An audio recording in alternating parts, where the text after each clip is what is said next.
Hi hello, നമുക്കൊരു 1 kg beef biryani recipe നോക്കിയാലോ. അതിനായി 4 വെല്ലുള്ളി, 3 തക്കാളി, കറിവേപ്പില, ക്യാരറ്റ്, ഇഞ്ചി വെളുത്തുള്ളി പേസ്റ്റ്, മല്ലിച്ചപ്പ്, പുതിന, തൈര് എന്നിവയാണ് വേണ്ടത്. അതിനായി നമുക്കൊരു കുഴിയുള്ള പാത്രം എടുക്കാം.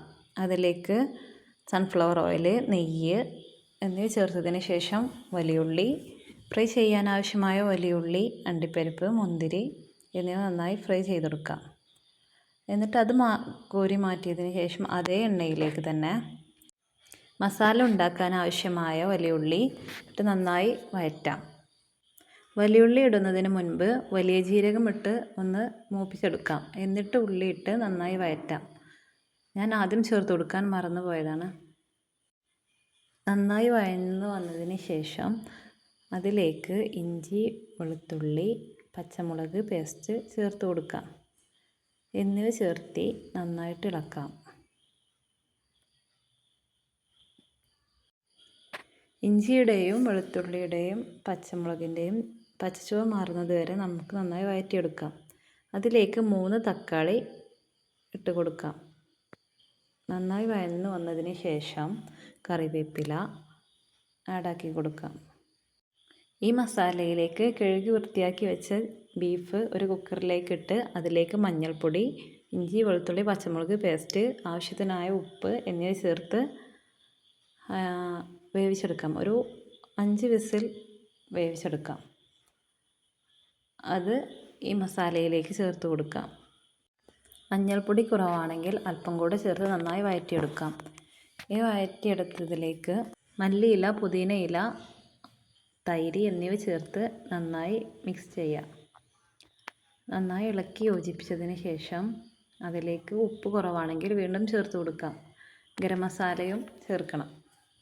ആവശ്യത്തിന് കുരുമുളക് പൊടിയും ചേർത്ത് മസാല നമുക്ക് മാറ്റി വെക്കാം. ഇനി നെയ്ച്ചോറ് ഉണ്ടാക്കാം. അതിനായി ഒരു കുക്കർ വെച്ച് അതിലേക്ക് സൺഫ്ലവർ ഓയിൽ, നെയ്യ്, അതിലേക്ക് പട്ട, ഗ്രാമ്പൂ, ഏലക്ക, ബേ ലീഫ്, ക്യാരറ്റ് എന്നിവ ചേർത്ത് നന്നായി യോജിപ്പിക്കാം. അതിനുശേഷം കഴുകി ഊറ്റി വെച്ച ബിരിയാണി റൈസ് ചേർത്ത് 2 മിനിറ്റ് നന്നായി ഫ്രൈ ചെയ്തെടുക്കാം. അതിലേക്ക് ഒരു ഗ്ലാസ് അരിക്ക് 1.5 ഗ്ലാസ് എന്ന രീതിയിൽ വെള്ളം ഒഴിച്ച് മീഡിയം ഫ്ലെയിമിൽ ഒരു വിസിൽ വരുന്നത് വരെ വേവിച്ചെടുക്കാം. കുക്കറിൻ്റെ പ്രഷർ പോയതിന് ശേഷം മൂടി തുറന്ന് നന്നായി ഇളക്കിയെടുക്കാം. ഇനി നമുക്ക് ബിരിയാണി ദമ്മിടാം. അതിനായി മസാലയിലേക്ക് ഓരോ ലെയറായിട്ട് റൈസ് ഇട്ട് കൊടുക്കാം. ഓരോ ലെയറിലും നെയ്യ്, അണ്ടിപ്പരിപ്പ്, മുന്തിരി, ഉള്ളി എന്നിവ ഫ്രൈ ചെയ്തതും ഗരം മസാലയും മല്ലിച്ചപ്പ്, പുതിന എന്നിവയും ചേർത്ത് ഓരോ ലെയറും നമുക്ക് സെറ്റ് ചെയ്തെടുക്കാം. അങ്ങനെ 2 ലെയറായിട്ടാണ് ഞാൻ ഇട്ടിട്ടുള്ളത്. മുകളിലെ ലെയറിലും ഇതുപോലെ തന്നെ ചെയ്യണം. എന്നതിന് ശേഷം ചുരുങ്ങിയത് നമുക്ക് അരമണിക്കൂറെങ്കിലും ബിരിയാണി ദം ചെയ്തെടുക്കണം. ചിലർ ഈ ഓരോ ലെയറിലും പൈനാപ്പിളും, ചെറുതായി കട്ട് ചെയ്ത പൈനാപ്പിളും ചേർക്കാറുണ്ട്. അരമണിക്കൂറിന് ശേഷം മൂടി തുറന്ന് നമുക്ക് നന്നായി മിക്സ് ചെയ്യാം. എന്നിട്ട് ഒരു സെർവിങ് പ്ലേറ്റിലേക്ക് മാറ്റാവുന്നതാണ്. നല്ല സ്വാദിഷ്ടമായ ബീഫ് ബിരിയാണി റെഡി ആയിട്ടുണ്ട്.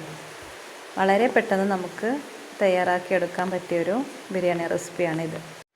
ട്രൈ ചെയ്ത് നോക്കണേ.